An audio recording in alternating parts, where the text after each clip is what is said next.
Does taking down America and Western nations not have a knock-on effect on the rest of the world? For sure it does. This is the great leveling, guys. This is communism for the planet. And the goal is to level you out. The goal is to see you strip out your assets, and anything you have in debt with interest rate spikes will become unaffordable. You will be a forced seller at the bottom, and that is how BlackRock, Vanguard, State Street, active weapons of the parasitic classes accumulate your assets and have you be tenants in your own home. Exit taxes are coming, unrealized capital gains taxes are coming. Governments in the West are so overspent, over-indebted, and now can't dig into an overdraft like they used to.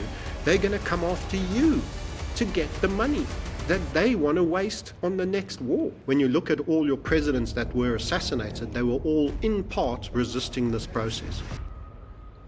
Hello, everybody. Today, I am very grateful to be joined by the great Francis Hunt, aka the Market Sniper. Today, we will be discussing macro, America, tariffs, Bitcoin, AI, BlackRock, and the changing world that we see unfolding before our very eyes. So, Francis, hello. Thank you for joining us. Absolute pleasure. Also the crypto sniper, by the way. Also the crypto sniper. This man is on top of all markets. So yes, I think that we should start off today's conversation talking about your short America thesis. Trump is back in office. He's causing a stir. Tariffs are being unleashed across the planet. And you think that this is just as you said, a fat kid being mad that no one else ate their hamburgers. So tell us what that means. What is going on with America and how best to deal with it? Yeah, firstly to say we're very well supported by the American community, and this is not directed at the average American that is sitting here watching this. People have a habit of nation stating things. We actually have an internationalist class that goes across where countries are vertical silos, Europe as a zone and Africa, let's just say simply China. These are vertical silos. Across the top, there's a mercantilist, I call them the Pharisees class, that actually operates and uses a nation state as a host for a while before burning it and moving on to a fresh meat.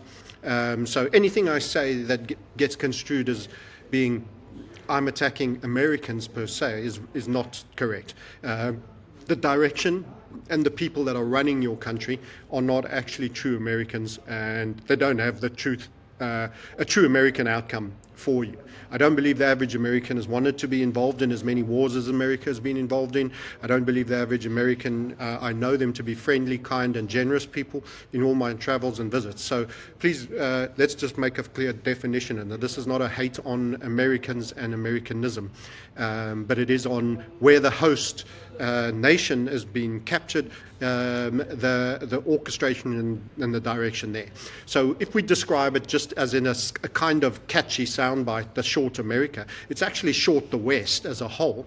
But the reason you would probably say America is that America is the hegemon and has probably had the biggest benefit of being scaled and the dollar as the primary pricing structure for all things commodity.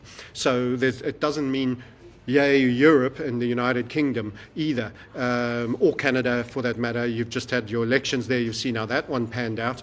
Australia, New Zealand, or the Commonwealth as a whole.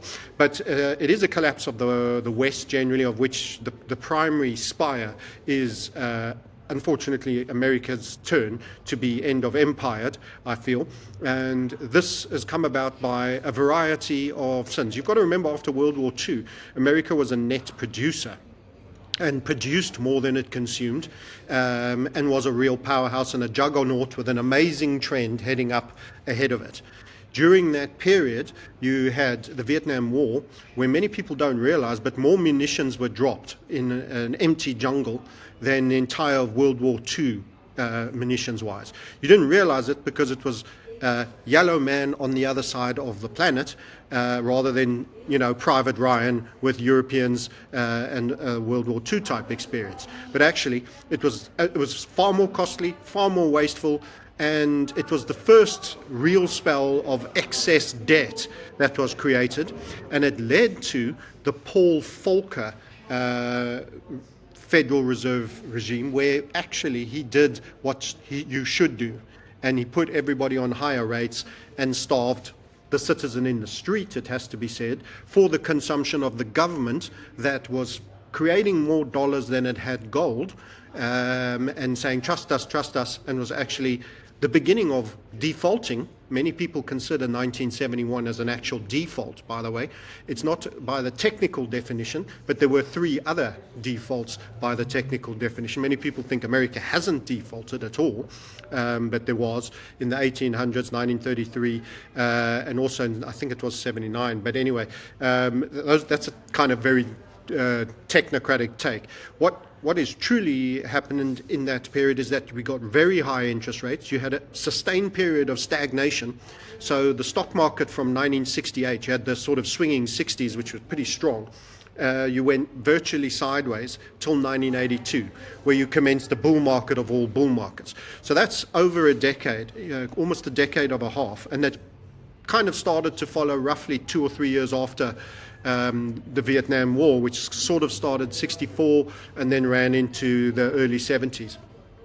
And essentially what you needed to do is you needed to devalue the debt. And the way you devalue debt, this is something many people in crypto are not so familiar with. We even draw diagrams for this. We draw a seesaw, which actually shows the interest rates up, debt valuation down. So there's a fulcrum here. And when the rates get cut, you're actually getting more demand for the valuation of the debt in my right hand here as it goes up. So to cut rates, you need people to rush into bonds. Now, you've heard of the 60-40 portfolio. I'm sure many of you have. And it was high-risk equities that gave you the real alpha. And then you had bonds that were kind of much more boring, but they added stability. And in the years that people ran out of equities, the fear home was bonds. So bonds would have an outperformance, and they would take some of the edge of the loss of equities on your 60% and actually reduce the overall risk in your portfolio. So in a bad equities year where you would have maybe, let's say it was 1987 and there was a 30% collapse, for example, instead of dropping 30%, you'd actually make some of that back. You'd make 10% of it back on bonds doing an outperformance because the liquidity would flood from the one half into the other. And you would still earn a bit of interest as well. It's usually round inflation, but nowadays we're going into negative real interest rates in truth, and you don't have honest inflation. So there's a couple of points in that to unpack. But so the short America scenario is, you were able to do what Volcker did because he could push things up deep into the double digits because the overall debt that you had was around 30% to GDP. Now it's through 100. It's well through 100. And the point is you could never have that level of height of rates again. You would fail on the interest payment, which is already kind of happening right now at the current level of interest rates because a lot of that debt was funded a lot lower down, and Granny Yoda Yellen, as I like to call her, actually left a nice little landmine field for the next administration by shortening the duration. So whenever the debt came up for being rolled, instead of putting it out on 30-year and 10-year, she put it out on short term because it was a tiny bit cheaper, and they were so already sensitized to saving a bit of money and having less money they had to send on interest rates. She'd put it out for 3 months, 6 months, and just over a year and 2 years, and they made a wall of debt that needed renewing in this year. And I think it could even be, I don't have the exact maths for me on that, but I think by April, you should have had to have rolled in a massive amount. And we are at basically the end of April, May, possibly mid-year. I'm not entirely sure. I think it's the first half of this year. Certainly the full year, you've got 9 trillion to roll, which is it's a never before seen sum of scale. I mean, it's like probably must be close to 7 or 8 times any previous year ever. So it is a real landmine. So there's that. We need to find a new home, or you need to pay back the full debt. Now, there's no possibility of paying back the full debt, choking on the interest rates.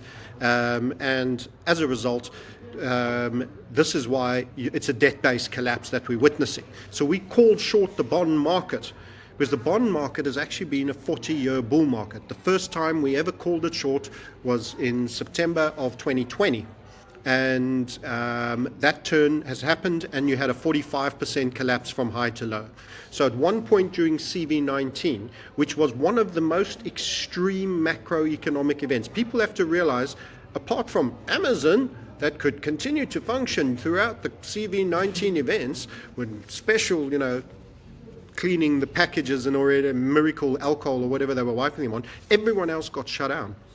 SMEs, restaurants, you name it. And as a result of that, you had an extreme fear. There's very few things, apart from being hit by an asteroid and us all being dead, that could be more devastating for an economy than a globally synchronized event where large amounts of businesses, small and medium size, are entirely sent home not to work. And that caused such fear that you had a surge of demand for bonds. And that is the last time you ever got that level of demand. You fell on the 10-year to 0.3%, 0.33. And that was a blow-off high. And the key thing to remember, like the NASDAQ and crypto friends that remember bull markets, 2000, I was lucky enough to participate in the 16, 17 high. You melt up and you go vertically up, and that's often the beginning of the end. When you're FOMOing in and wanting to leverage longer and more and bigger and you're becoming a billionaire, you should actually be thinking where the exit is, because it's in a blow-off mode. And that happened on the bond markets in the events of CV19. And the trend changed. For 40 years, it was a slow bull market. It had a blow-off. It's over. That is your funding mechanism for government, the bond market.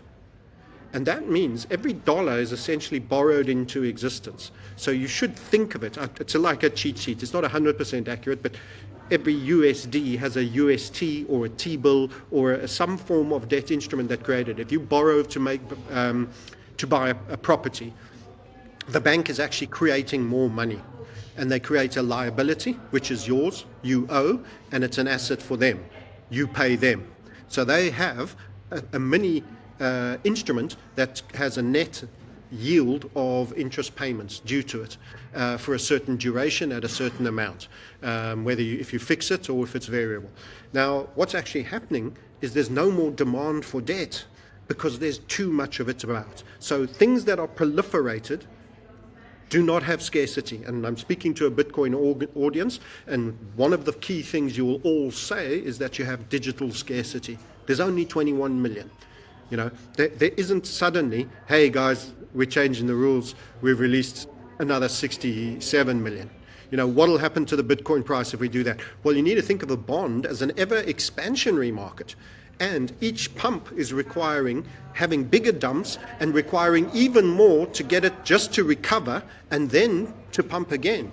So we went from cutting interest rates in 1987, we went from cutting interest rates and holding them down in 2000 for an extended period and a recession in 01, to 2008 cutting interest rates essentially to zero, and then quantitative easing, which was only happened before in Japan, 1, 2, and 3 at a few $100 billion a time, to eventually CV19, where we cut interest rates, they collapsed to zero, and we knew how we struggled in subprime, doing a couple of $100 billion a shot, and how many times we had to go back to the well, that they went straight to trillions and did 7 trillion. So this is the heroin addict that has trained his body to take a normally lethal dose for somebody who's never had the drug before. And eventually he goes into territory that is just beyond what you can survive from. And this is in essence where we're at. The bond market no longer functions because nobody wants the bonds. Now, it's a long form answer, so I'll just say 2 more points. When the pension crisis hit Britain, that saw the end of Liz Truss and Kwasi Kwarteng, who is the Chancellor, so it's kind of the Treasury and the President, if you want, of Britain, the American equivalent. We said, this is what's coming for America. That was September 22. So they had an instance where a pension fund couldn't make out of its income enough money to pay, because the yields are too low, their pension payments, because more people are qualifying for their pension and wanting the money, less people are contributing. But we both have European type demographics, much smaller, young, boomer aging. And what happened is they they wanted to sell, they put an order in, they didn't want to collapse the market, and they couldn't get out. So rather than chase down and collapse the bond market, they turned to the government and said, hey, we need money, and there's no one buying. There's not actually that much depth. And you need to think of this like a crypto, guys. Think of it as some micro-cap crypto that just has bot, trading you can see it. It's all just small amounts. They're just making a market. There's nothing there. Anybody shows up who really wants to get out and puts it below the market and puts a massive amount, the bots go, and they go, and they re-rate right down. You know this. So actually, it's not just crypto markets that don't have bid stacks. If you have a big player that is showing up, nobody wants to accumulate the debt. There's too much of around it, but they want to maintain it at that level. Don't crash it, but you've got to just bid. And if you have a problem, in the end, and by the way, there'd also been an American equivalent, the second biggest, the teachers, Californian Teachers Pension Fund, had a similar situation, and they were trying to get out to make payments to teachers in California. Big state, dense state, lots of people, second biggest pension fund in the US. And they said, no, don't sell. We'll let you borrow against the assets. Keep the fake mark-to-market value of the asset and take a loan against it, on this fluff. In other words, we're maintaining fluffy BS. Nothing, street talk. If you pursued price discovery and said, sod this, I need out, and there's nobody here willing to throw you a cheap loan against it and say, no, it's a good asset, don't worry, trust us. We'll loan you 90% of what you need and at a very low rate. It's pristine collateral, If there's no one doing that, that stack goes down, down, down. So we've been overdue a debt-based collapse, and with it is the currency. So you devalue in currency, then the debt, or debt and then the currency. It's kind of left foot, right foot. Now that Liz Truss event, you had the pound collapse and the debt markets collapse simultaneously, and a spike in rates. And I said, that's coming for America. It'll start small. You'll have a little warning, but it's going to come because there isn't the depth of bid wanting to buy American debt, just like there wasn't for British debt. And what's happened recently is once the tariff tantrum, this creative story which is trying to find scavenge mode for money, basically, because you can't borrow anymore. That's also why he wanted peace with Ukraine. The people will say, well, Trump was always, less hard on Russia, etc., etc. Listen, you don't have the room to keep sending money to the little tracksuit poison dwarf who's killing off his citizens. It's pragmatic. It's not just love of Russia. Anyway, so with that said, we had the tariff tantrum trying to get money without any major meaningful change in China's holdings of treasuries, Japan's holdings in treasuries, and I think actually a lot of the selling came from inside the US. You've got to remember the US has a lot of hedge funds, a lot of big names. Stanley Druckenmiller, Paul Tudor Jones have already announced that they are short US debt. They're about 3 years after our call, but they would have talked about it once they'd got it on, so they probably were putting on the trade for the year leading up. That selling could have come from anywhere, but there's no major nations that have disposed of debt. In fact, the UK, the Cayman Islands, yes, you heard right, and the Benelux are actually acquiring debt. So talk about toxic bank. You had the debt markets drop, the rates spike, and the dollar drop. And that's never happened before.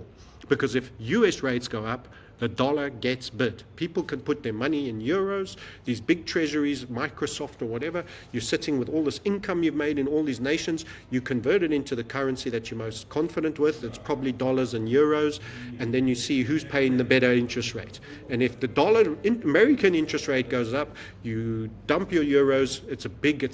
People have estimated at 4 trillion a day, and you move those into the other market. So this is the first time ever that you've actually seen the reserve assets sell off, the T-bill and the treasuries, and the dollar go down simultaneously. And that's the seesaw breaking. But it was for just a bit, and there was a mad panic, and then you got Trump tweet out on Truth Social, I wasn't afraid about the bond market, which is confirmation that he was afraid about the bond market. It's never official until it's been officially denied, and that was a big tell. And suddenly he wound back, and everybody said, "Oh, okay, we came back down from 145% tariffs." So this is why the debt-based collapse is the reason why you have a doggy department that's scavenging, trying to save money, because you can't run like the Biden administration run, and every administration before that, by the way. So I'm not a red or a blue in all of this. All your political forces have all overspent, whether one chooses to overspend in the military and the other one chooses to overspend on welfare and importing people to put on welfare and any other malfeasance expenditure. Doesn't matter, they all overspent. The only person that ever was honest to you was Ron Paul, and he's the best president you never had. And it's a great pity. And he kept running against Romney, more to make his point, and they really wanted him to stand down. And he did a lot of damage to Romney, and Obama, of course, got in that period. But he was your true honesty guy. And he wanted to size down the military, bring him back from Germany and all the other locations, live within your means. And, we teach wealth building. Wealth building is a simple mathematics. Produce more than you consume, invest wisely the difference. Okay. Now, at a nation-state level, it's kind of similar. The biggest problem is that America's just had the biggest trade deficit ever. That means you are buying much more of other people's stuff than they are buying of yours. Your products are unattractive to them. They don't want them. And Walmart needs, Amazon needs everything that China is producing. 71% of Amazon is sourced from China. So this is your big issue. So you're running trade deficits, and one nation is producing way more than it consumes itself and exporting. And what investments are they making? They're buying gold. They're the biggest producer of gold, and they're accumulating gold. The other nation is living beyond its means, is spending more than it produces, and running deficits, tabs at every pub down the street, where it shows up asking for a meal and a few beers but never pays, puts it on his tab and promises to pay one day, and in the meantime pay a small coupon rate on the debt that they owe. Now, which nation has the future? When I just put it pragmatically to you like this, do you see where the short America comes from? One is a sustainable situation and the other is not. Now, you can spin, if you're Besant, that, we can't be the fallback consumer. They almost make it like, we've been doing this for you guys. I've been eating all these burgers and chips and drinking all these beers so that, your pub makes money, you owe me. It's time you paid me for the fact that I'm fat, sick, got a shocking liver, and that you've been able to make your rent checks at the pub. Because I've gone to every single pub and got shit-faced and ate 3 meals. It's difficult sell that. It's a real difficult sell. And unfortunately for all my American friends, I'm going to be pretty harsh about the truth about the situation. The people that have been controlling, the parasitic element that is doing a controlled demolition on your nation state, has done an exceptionally good job, and in your name has overspent and continued and taken you to the poorhouse, and nothing but a drop in living standards from admittedly a very high point is coming your way as a result of their behavior. Not me, not Europe, not China, not Africa, nobody else. You did this yourself. Although, again, as I say, the people you believe you voted for and the actions they took in your name did do it. And that's where the credibility gap comes. So it's a long form answer, but I hope that gives some color. Yeah, absolutely. Thank you for that. That was masterful. I wanted to briefly interrupt today's interview to give a big shout out to our lead sponsor, Rhino Bitcoin. Rhino is the all-in-one Bitcoin super app built by Bitcoiners for Bitcoiners. Buy or sell instantly. Send sats anywhere on the Lightning Network. Withdraw straight to cold storage. Even turn sats into gift cards or link to a Casa multisig, all within one sleek interface. And Rhino is just warming up. Soon, you'll pay bills, borrow against your Bitcoin, and save for retirement, all without leaving the app. Download Rhino at rhinobitcoin.com or tap the link in the description below. Use promo code BitcoinNews and Rhino will drop you $10 of free Bitcoin into your account today. Secure your stack with Rhino Bitcoin and enjoy the rest of the video. And one thing I like about your analysis is that you zoom out, right? And that you can see that this is a 100-year plus story that is playing out before our very eyes, and that we are dealing with the consequences of the not only having the world reserve currency, but also this $36 trillion worth of debt that's growing exponentially now.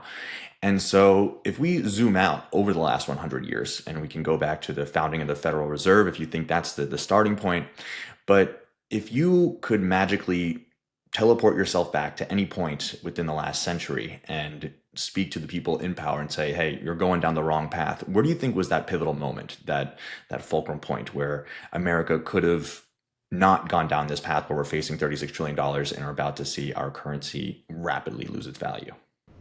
There were a number of points where good people actually stopped the parasitic element from getting in. Unfortunately, so psychotic is this and hell-bent is the parasitic element that they continued, and eventually won out. So there were many instances. There was, I think it was called First Bank or One Bank, somewhere or other. They stopped it, they undid it. And by the way, when you look at all your presidents that were assassinated, they were all in part resisting this process. So I mean, the mafia state, and people incorrectly project that on Italians purely. The mafia state and the murderous intent and the psychotic persistence saw them win out. The establishment of 1913, the Fed, and I've done a YouTube from the island, and I've visited it myself, The Creature from Jekyll Island, which is Edwin Griffin's book, and is an excellent read and a great author and a great true American patriot. Again, if you want, again, I don't want to look like I beat up on Americans. Some real stalwarts, Ron Paul, Ed Griffin, go and read these guys. They've been highlighting and detailing quite extensively long before I was in the frame. And I give so much credit to people like them and others that have, whose shoulders we get to stand on in terms of calling this out. But your presidents that were shot, and you had 3 assassinated. I think it's Jackson. Again, I don't have those quick to hand. He was part resisting the tertiary extracting banking cartel. You actually have to understand the exorbitance of the privilege that is given to a circle of banks that set up a Fed and actually are percentage shareholders in the Fed, and that company or institution is given the license to introduce money with a tertiary rate that immediately sees everybody else be in debt. So you borrow money into existence by design to keep an ever expansionary Ponzi scheme that sees everyone else owe tertiary to an institution that is actually private, that has been overlorded over the American people, when the government could have done it on behalf of the people, and the people could be the owners of that institution. So that is why you've had this kick around with Trump and Powell. He can't fire me. I'm a CEO of a private corporation, effectively. Only my shareholders, JP Morgan and the rest of them, they've apparently turned the wick down on that little argument. But it's all been said before. You can see Greenspan say it. You can see Bernanke say it. They mock you and laugh at you at the fact of their private corporation independence while talking as if they are the super smart big department of state inside your governments. So that's when you realize that actually it's bankers that run your country, because the creation of money is, and that was a privilege given to them that they eventually coerced in 1913 and got in after being knocked out quite a few times. But I will also say, before people say, well, if we just resisted the bankers, I'll also say that in the Constitution that is signed, that everyone's so proud of, only 4 names were not Freemasonry, not yet proven to be Freemasons. So even in the establishment of America, you've got to understand lessons and infiltrating schemes had already existed in old Europe, the old empire, and they knew how to start something new with a great future and infuse it with the parasite from conception.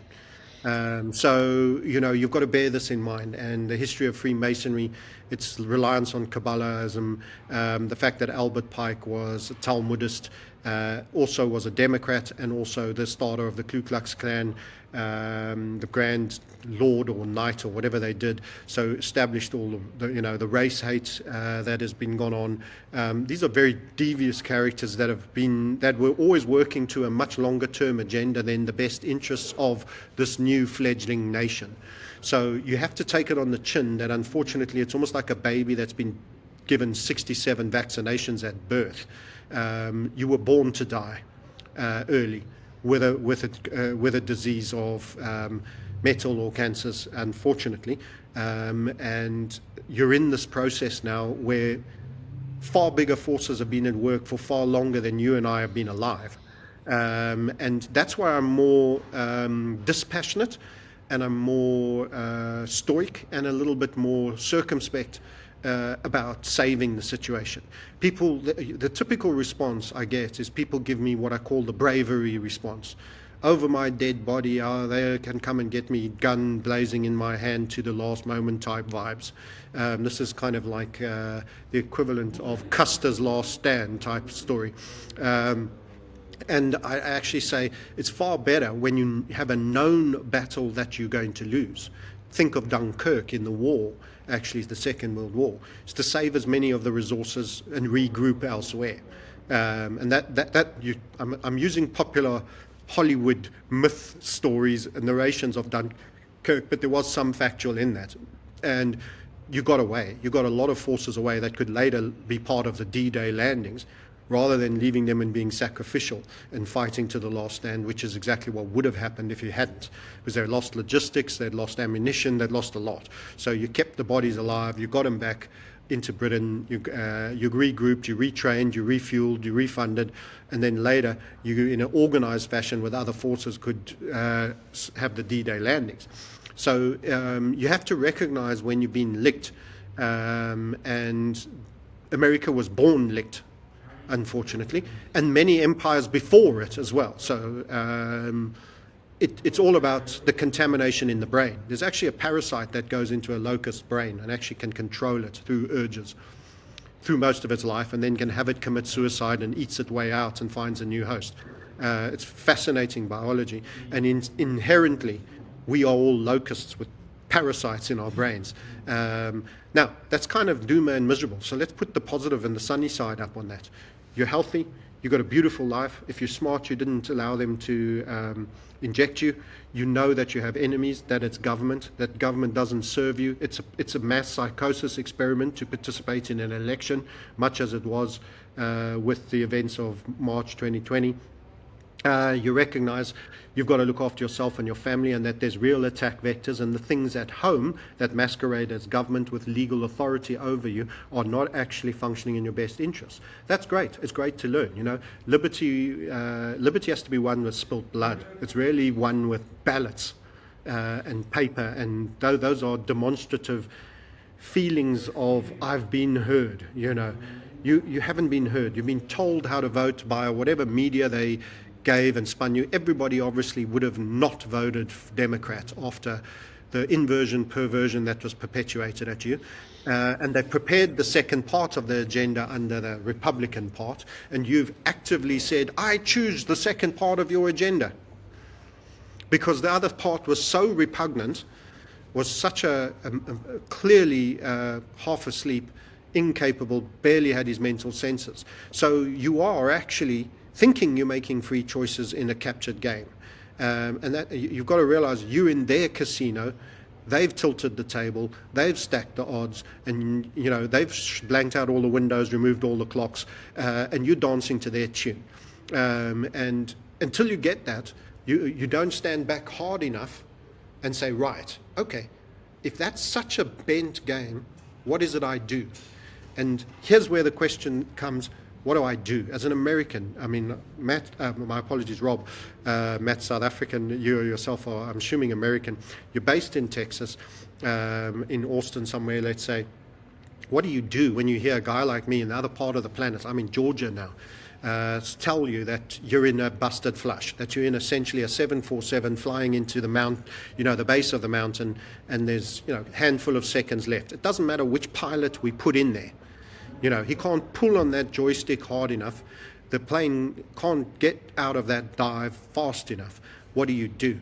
And the key thing is to recognize which part of the planet is being destroyed. We had a Bolshevik revolution where there was slaughter of Christian Orthodox. This was the greatest slaughter ever perpetuated by largely Talmudic Judaic Bolsheviks that murdered anywhere between 25 and 60 million people, starved, murdered, and brutalized people of religion. Orthodox priests, they did heinous, torturous things, and to nuns as well, involving genitalia and everything.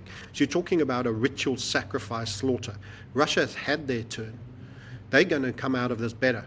I think Eastern Europe comes out of it better. I think BRICS nations come out of it better. Does taking down America and Western nations not have a knock-on effect on the rest of the world? For sure it does. You know, that's a big lot of consumer that goes away. And I want to highlight by percentage population, if you have two graphs and you have the West here and you have the rest of the world kind of here, when you look at the population, it's a small number relative to Southeast Asia and all of that. It's a much bigger number. When you look at the average income per person, it's like this on the small side, and it's like this on the mass population side. So on the one side, you have the huge population. This is the great leveling, guys. This is communism for the planet. This is the great leveling. And the goal is to level you out. The goal is to see you strip out your assets, and anything you have in debt with interest rate spikes will become unaffordable. You will be a forced seller at the bottom, and that is how BlackRock, Vanguard, State Street, other active weapons of the parasitic classes accumulate your assets and have you be tenants in your own home. And believe you me, those white European nations are a marked card of the West, right the way from New Zealand, Australia, Canada, America, and all of Europe, including the UK. And there will be repercussions for the other nations to a degree, but not to the same degree. And in actual fact, there will be a lot of liquidity that will come out of the West that will flood into those other nations. So if you're young, it obviously varies by person, but if you're a young American, unmarried, by the way, you're not a function of where you're born. You know, you are your parents' child and how you were brought up. You can take your values, your principles with you wherever you go, and you can always come back and visit America. So I was forced to leave South Africa very early because they had racist, in my opinion, hiring policies to make up for previous racist in the other direction. I couldn't even get work as an MBA with 6 firsts and everything. I went over to the UK and I flourished. I did really well, got more jobs, started businesses, did all the things that South Africans love to do. And when I visit my South Africans, I'm much wealthier than all of them, and I have more freedom and I have more time, because they labored under a currency that was heading in a downturn, under a government that is now pursuing DEI type policies, Turbo Plus, and is running into all the challenges that go with that, like loss of power, etc., that you've just seen in Europe, by the way, etc., etc. And I can come back as a tourist and live the life of Riley and buy properties, be there part of the year, do self-reliant things like have solar, own water supply, and raw milk delivered to my door, raw butter and raw yogurt, all these important lifestyle things that would be quite expensive for someone who stayed the whole way through. And in actual fact, I was doing worse than most of those guys when I left. So you have to say, maybe this is my time where I have to do a Francis. And I can tell you in Indonesia, if you're polite, you have your manners, you're not going to get beaten up by the little Malaysian people. They're friendly, they admire Westerners still. They have a demographic that's much younger. At the moment, the average American is paying for their boomer pensioner, and their boomer pensioners had everything put on their tab. There's a transgenerational cost to this. Why the hell are you paying for this? They had every boom to get rich on. They never went to war. They were the hippie generation that took drugs and free love and all of that stuff. And then, they expect the can to be carried by a younger generation, which is much smaller in size than them. I wouldn't stand for it at all. If you don't like your current deal, leave and get another one. So rid yourself of your slave master and go to a nation where there's a better deal. And I mean, we're in Georgia right now. You pay 5% on your property income, your capital gains tax is 0. On your crypto, as Bitcoin hodlers, I'm sure there's plenty of you in the audience right now, or other tokens, gold, if you've made gains there, stock, and by the way, if you look at the stock market cap of the US versus the rest of the world, that's something else that's going to adjust. I know you've been told you're the best nation. Every nation was told the best nation. My partner is Russian. She was told Russia was the best nation. Then she realized there was a lie as it collapsed. She was told Germany was the best nation. She moved there. Then she saw how the Germans work. She was told America was the best nation. She went and lived in Vegas and did art and all sorts of things and loved it. Each time she arrived, she thought it was the best nation and loved it. There is a best nation psyop in every nation. Let's just understand that. And if you think it's only Californians that can design tech companies, wait till you see what production factories are being done in China. What tech's going to go out there. Once they decide they're moving the skill sets and the capital formation out of California and New York, and it's now going into Dubai and other parts of the Middle East. Singapore will be the acceptable face of China, etc., etc. We've called this trend for ages.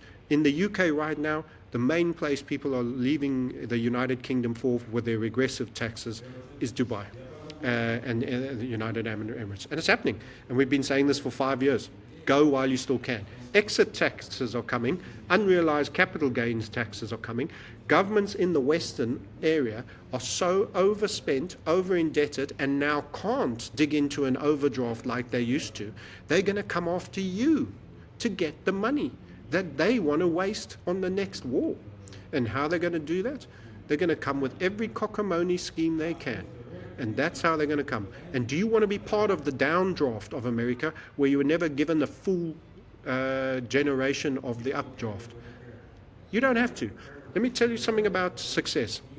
It's not just about attitude, personally yours, and work effort and diligence. Those are important and those are personal, and you can do that. But positioning, having the smarts to position. I could have whistled Dixie when I was in South Africa. I wouldn't have got a job and I wasn't ready or mature enough to start a business. If I'd stayed and I didn't move, I would have sunk. I would have sunk under credit card debt, trying to maintain a measly existence. I was already halfway in that direction when I left in '99. The minute you change the environment, you can be the best surfer in the world. I can put you on the Mediterranean just off the beach there, me in Cyprus, when it's flat as glass like that. Kelly Slater can't do shit. He isn't getting a 10 out of 10 ride. I could be a dog poor surfer, but if you put me in a pipeline on a not too big a day and I can catch a single wave, I'm outscoring him. Doesn't mean I'm a better surfer than Kelly Slater. No, it doesn't. But the positioning in the environment that you are in has to be a fertile environment for you to prosper. It cannot be a tax extractionary environment with a government that is hell-bent on getting every red penny out of anybody who shows any sign of any competence of making money. The difference between a dollar doubled every year in 20 years that takes you to over $1 million compounded, and paying 30% tax on that dollar at the end of each year that takes you to $24,000. You have to be allowed the money and the capital to build scale and to succeed. And you won't be in a world that is going into government tax scavenge mode, which is what they're forced to do in an environment where they cannot raise debt anymore. Debt, by the way, was a tax on you because it was over expenditure that led to inflation in your currency, and that is why the cost of living in America has got so much higher, and it's why 1 ounce of gold that used to cost $20 now costs 350. So there's a couple of thoughts for you to think of. If you're crypto based, by the way, there's many friendly countries you can go. Just make sure you're in a low tax environment where you will pay very low capital gains or none and very little capital income. You need a little sapling of an oak tree needs water and soil and to be left the fuck alone before it can become a big strong tree that you can start hanging shit off it and tires and swings. Okay, one day when you guys are all worth 5, 10, 15, 25 million dollars, pay some tax, make some contributions to society. Right now, you seeds in the soil. You need to be left alone and given a chance to compound in your own favor. And the biggest, most powerful force is that micro compounding on a daily basis, that someone with the right attitude, the right mentality, prepared to work, diligence, and in an environment where you can succeed. America used to be that environment. It is fast turning into the exact corollary thereof. And it's a force of the debt. So that's quite a bit for you to unpack there. Yeah, absolutely. So, I mean, you dropped a lot of truth bombs, and I think for a lot of people who aren't initiated to these kind of talk, I mean, it just brings up cognitive dissonance, right? They get angry, they get mad, they don't understand what you're coming from, and that leads them to lash out. So, I think in terms of our audience, Bitcoiners, they've gone down the rabbit hole. They know the monetary history. They know that the system is parasitical and that the debt is coming to eat us all, right? And so, but it is difficult, right? I'm newly married. We have a family now, and so like getting up and leaving and going to a different place is hard. But there are choices that you can make in your daily life to prepare yourself. And I mean, I think that the most important things are those within you, right? Things that you can control, being spiritually, mentally, and physically fit. That's the foundation for everything, and it starts there. So if you were to instruct people to try to change their mindset and get ready for what's coming, because not everybody can pick up and just leave, and not everybody has a couple $1 million worth of Bitcoin to be able to start a new life or buy a second passport. Do you advise getting a second passport? But I guess that's a little down the road, but just the things you can do on a daily basis for yourself to get in the mindset of being sovereign, of being free, and starting out to shed the cognitive dissonance and be the person that can thrive in the 21st century. So I didn't leave rich. I don't think anybody can leave rich. I think it's easier to leave if you're poor, in fact, in some ways.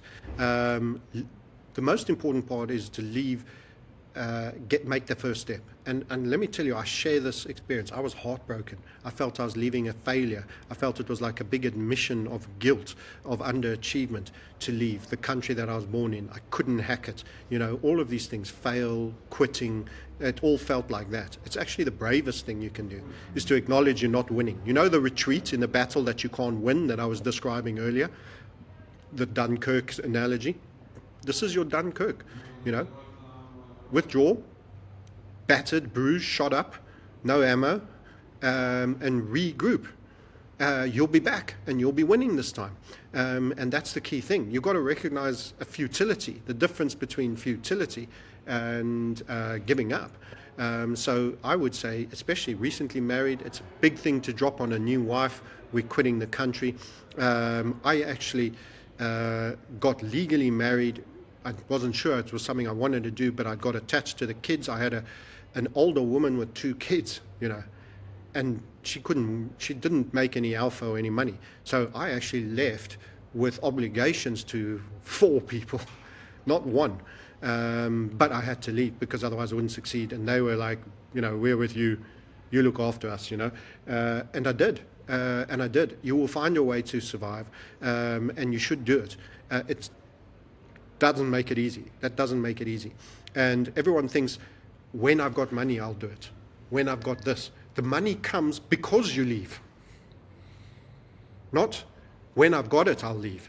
The money comes because you left, because you're determined, because you've got to win. Immigrant spirit is what built America. But South Africa and America have 2 commonalities. They were pissed off people that left the former colonies. The average American, they wanted freedom and liberty. That's what built America. That spirit.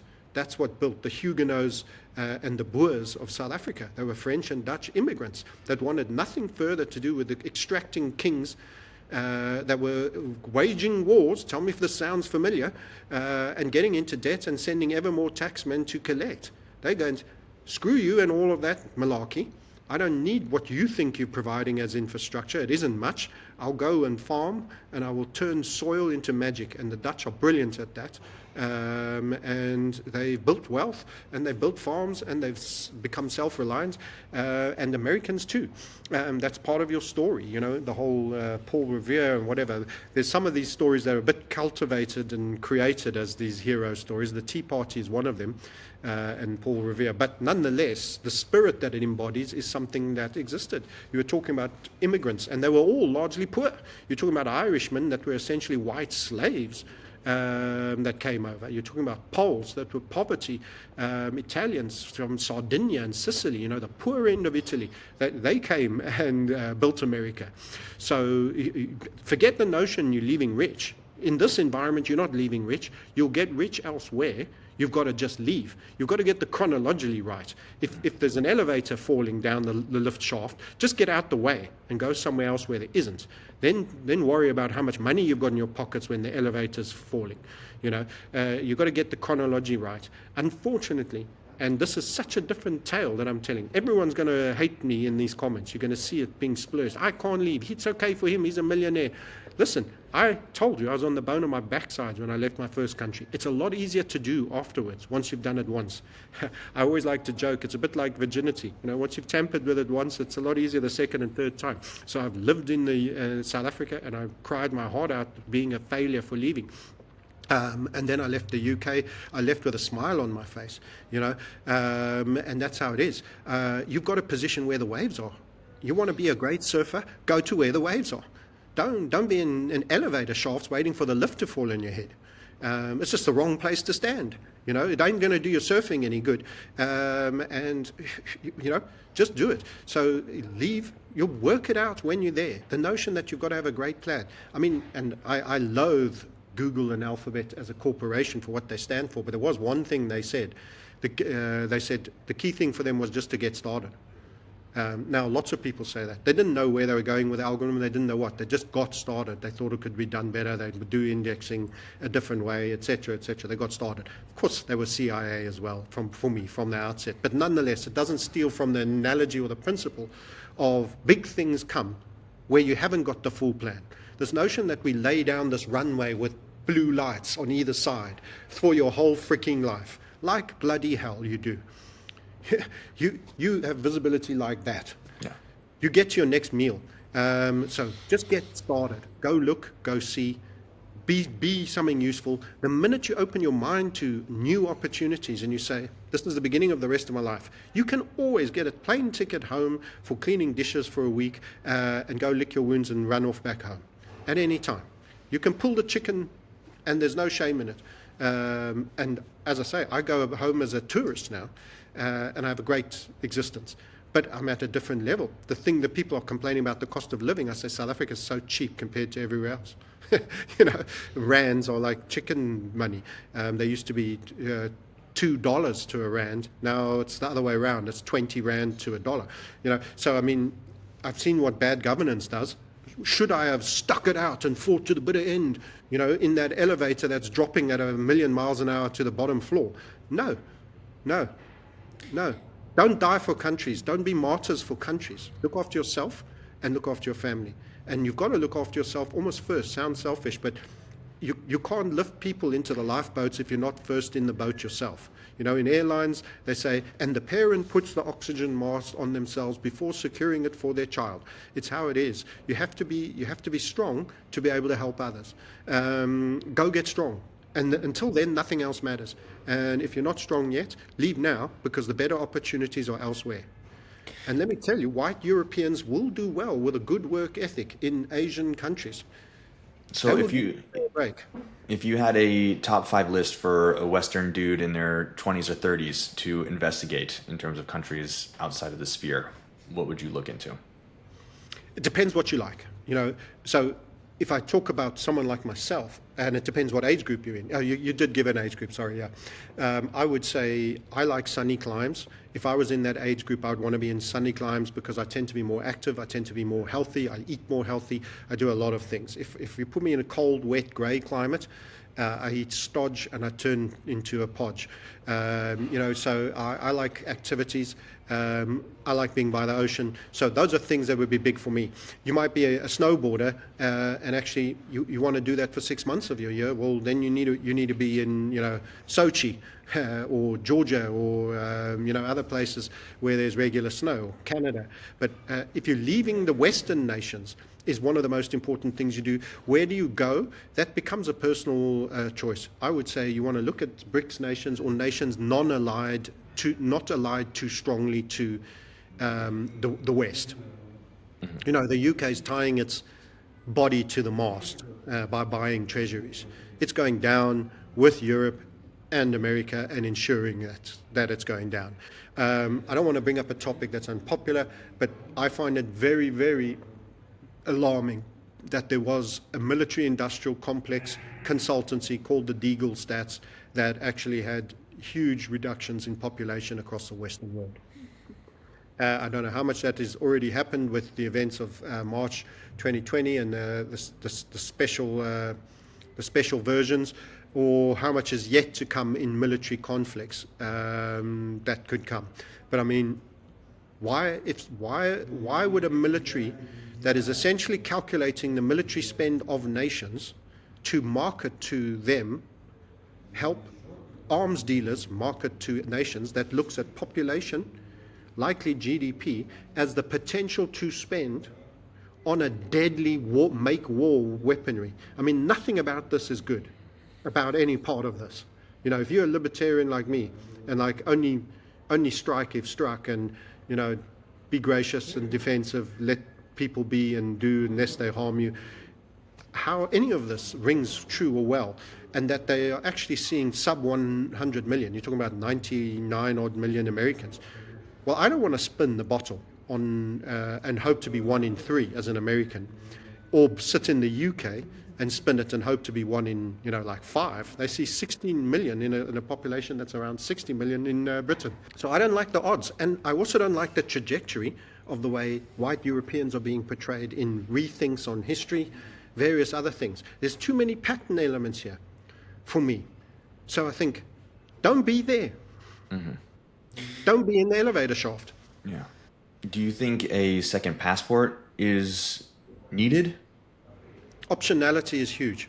Yeah. Optionality, residencies. It starts with residencies. Passports are big. I have more than one. And I would certainly say there's no harm in getting more. And there's only good that comes with it. But residencies, right of residencies and tax residencies are critical. Because remember, their game is to level everybody. They've taken this one little snippet of the West that has small population and huge relative income, and they're looking at the rest of this world that's big like this, that's got much lower income but is a huge histogram of population. And they're going, flatten these guys to the lowest common denominator. These guys are going to go up 10 or 20 bucks for the rest of us to go down hundreds of thousands. So they're going to have more money to spend. Start a business in Indonesia. Consumer, travel, whatever you like, whatever your passion is, whatever your skill set is. Get out there, get a partner who's a local as well, that's already in the space that you like, that you get on with, make some friends. Go do those kind of activities. Mm-hmm. Do not be a die-hard stalwart. That's inertia. It's not I'll be here firing the gun, keeping the lights going. Mm-hmm. Don't need to be that. You just don't have to. And I think a good way to sum up this conversation and to look forward, if you're traveling the world, if you're getting a new residency, you still need to work, right? And now we're seeing the implementation of AI, and that is rapidly changing multiple industries, and even those who are lawyers, consultants, doctors, they may be the first to be most affected, right? So in terms of this AI revolution and this finding another residency around the world, how do you see the future of work, and what advice would you give to people in the 20s and 30s who are dealing with this in their prime earning years? So you can either get intimidated by AI, or you can see it as a useful tool. It doesn't forego the need of human contact and human touch. If it's a wife, if it's a child, human engagement. Generally, I engage with people. I don't engage with bots.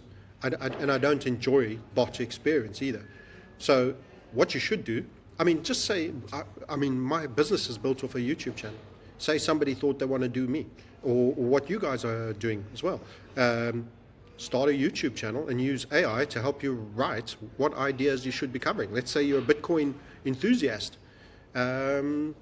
Write about your key ideas, what you most love about Bitcoin, and content for the day, and as events roll, and start a YouTube channel. Then you'll find a way of monetizing. Maybe you'll do an exchange link, or custody companies will reach out to you once you have 10,000 subs, all of these things, and utilize AI as a tool. You'll still be Rob Wallace. You're already doing this. So I'm talking to your audience almost more than you, Rob, but they could do that. That's quite close to home in terms of what you and I do. But you can do other things, travel agencies, because I think once the West realizes it's in decline, you're going to get this normal curve of people wanting out. Not everybody. There's going to be a large percentage of the I'm born and bred and I'll stay and I'll die and bury my bones here. Okay, but you're going to have a percentage of the population that's going to realize that they're going to have a sustained reduction in living standards coming. And they're going to there'll be a normal curve for that penny dropping. You could start a relocation services for Americans into a number of really cool countries where you're forming lots of cool expat communities in Panama, in Bali, Indonesia, in all of these places. And you could say, straight away you can plug into your best bar and there's the TV. You can still watch the Pittsburgh Steelers playing the Miami Dolphins, and have a little bit of what you most loved of America without living with the day-to-day politics BS and the downgrading in standards, and run a business and be in a generation where the demographics are like this in Indonesia, where the average age is above, and you're just a little bit older. So you position yourself as the boomer in their country, and you've got a little bit more skill, a little bit of a wiser head, and you harness their energy to do cool businesses. And they become slowly more rich and consumer orientated, and you grow with that growth in their income. You position yourself in front of the next big waves, and it's demographics, it's economic environment. The great sadness is we're going from essentially the nation that epitomized capitalism, that is actually taking on a lot of communistic tendencies, and the UK as well, and Europe, so officially free market nations that are becoming tariffs, protectionist, over consumers, under producers, fat and lazy. And now you have the communist nations of Russia, China, the ANC that runs South Africa was kind of tied to the communism, and you have production, high production levels, and investment in markets, and sound investment. Even if you're a Bitcoiner, you'll agree buying gold is at least more sound than spending on deficits, for example. You'll go, yep, look, I prefer to be China. You might have chosen to buy Bitcoin, but gold's still going to be there, and the fiat's being devalued. So at the period where the fiat is going through the highest cycle of capitulation, devaluation, gold is going to do well, and potentially Bitcoin. So you actually, by being crypto orientated, you better understand the economics than many other people. There's Indonesians, Balians, South Americans that don't get the world like you do. Go take your talent and your skill and go form business and go educate and go learn and monetize. And you will monetize by having services, and if they aren't in existence, create them, or form partnerships with people who already have them, and be an intermediary and a provider of services. There's so much you can do, and utilize AI as a tool to smash out great emails, good Instagram messages to followers, whatever the case may be. Don't be intimidated by a chip in a powerful computer that spits out text. When you want to make love to a woman, are you going to be jumping on the first robot or to a real woman? Do you want to? What do you think? That goes, squawks at you. Oh, baby, me love you long time. Or you're going to go for an organic experience. Don't be intimidated by this. That's what they want you to think. They want you in meta. They want you walking around with virtual glasses on absolutely everything. Stay of this world. Keep one foot in the physical world. And that's my one grievance with Bitcoin, is that there's too much of an emphasis on the on-ramp of everything digital. Tokenization of physical assets is how they strip you of everything you own. Okay? So we go black. The minute they tell me you need to put a token on how much gold you own, that's them trying to find out how rich I am, wanting to know how much I have for a later tax, and then a confiscation or something else. Stuff you. I want some privacy, I want some sovereignty, and unfortunately all the wrong people have come into crypto second wave. As I was mentioning, I was someone from 2016, where you had Roger Ver that I interviewed on my channel, who was totally libertarian, didn't want wars, to now he's basically facing jail time, and McAfee is dead in a jail. It's not a good pattern, and instead you give me Michael Saylor and BlackRock, who don't give a monkeys about personal sovereignty and liberty. It's just pumpermentals. Sorry, something got lost along the way, and you can either see that or you can't. So don't lose your soul entirely to the digital game. It's coming, and we're going to need to know it, and you guys are at the vanguard in the front, and well done. But at the same time, keep a foot in the physical realm. Yeah, understood. I think that's a great place to leave things here. Hope springs eternal. The human spirit has never been defeated, as far as we know. And no matter how bad things might seem, you can't be an eternal doomer, right? That is destining you and your lineage for failure. So Francis, thank you so much for taking your time. I think this has been an amazing conversation, gives people a lot to think about, might bring up some harsh truths, but also solutions, right? I think the number one thing is, yeah, you aren't destined to die in the country that you were born in, and it is completely up to you. No matter how rich or poor you are, you can get up and leave and vote with your feet. And I think that's a beautiful message to part on. So Francis, thank you so much. Is there a place where people can go to find more of your stuff? Yeah, I'll just give a closing statement. Travel is mind broadening, full stop. Regardless, even if you do come back. So travel more. Stop and smell the roses, give yourself a chance. Have a mindset that you want to locate opportunity, and opportunity will find you. It's a fact. You just have to open their mind to all of it. You've got a beautiful life to live. In spite of the parasites, the mercantilist Pharisees across everything, you've got great experiences still to have. I'm imagining most of you are probably a bit younger than me. And go and spread your seed of wisdom and any other seed you might choose to going forward over here.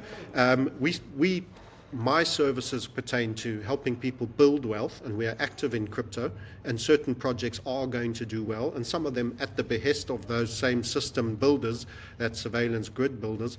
But we have to participate within the grid that we are given as well as outside of it. So we want to wealth build, we want to capital preserve that which we've built, and we want to secure the maximum amount of freedoms of lifestyle through optionality.